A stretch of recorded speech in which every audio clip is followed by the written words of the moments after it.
আসসালামু আলাইকুম। আমি অ্যাডভোকেট আয়েশা আলী, চেয়ারম্যান জাতীয় মহিলা সহায়তা সংস্থা বাংলাদেশ এবং notary public lawyer Bangladesh supreme court. আশা করছি আপনারা সবাই ভালো আছেন। আমি আল্লাহর রহমতে আপনার দয়ায় ভালো আছি। আজকে আপনাদের সাথে একটা টপিকস নিয়ে কথা বলবো। টপিক্সটা হচ্ছে সিঙ্গেল সার্টিফিকেট কি। অনেকে আমাকে কিন্তু সিঙ্গেল সার্টিফিকেটের জন্য কল করে থাকেন।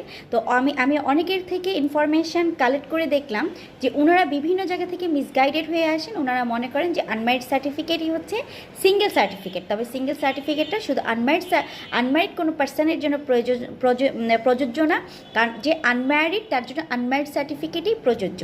সিঙ্গেল সার্টিফিকেটটা হচ্ছে একজন ডিভোর্সি এবং একজন উইডো অথবা একজন উইডারের জন্য প্রযোজ্য, অর্থাৎ যে আপনার তালাক প্রাপ্ত কোনো নারী নর অথবা নারী হতে পারে, অথবা কোনো নারী অথবা কোনো পুরুষের যাদের আপনার লাইফ পার্টনার মারা গিয়েছে তাদের জন্য হচ্ছে সিঙ্গেল সার্টিফিকেট প্রয়োজন হয়ে থাকে। এবং এই সার্টিফিকেটটা অবশ্যই আপনারা চেষ্টা করবেন একজন ইমিগ্রেশন লয়ারের মাধ্যমে প্রস্তুত করার জন্য, এবং সেটাকে নোটারি পাবলিক লয়ার দিয়ে নোটারি করে তারপরে ল মিনিস্ট্রি এবং ফরেন মিনিস্ট্রি থেকে অ্যাটেস্টেশন করে দেশের বাইরে অথবা দেশের যে কোনো অ্যাম্বাসিতে জমা দেওয়ার চেষ্টা করবেন। তাহলে আপনাদের যে কোনো ডকুমেন্টস খুব সুন্দরভাবে অ্যাকসেপ্ট হবে।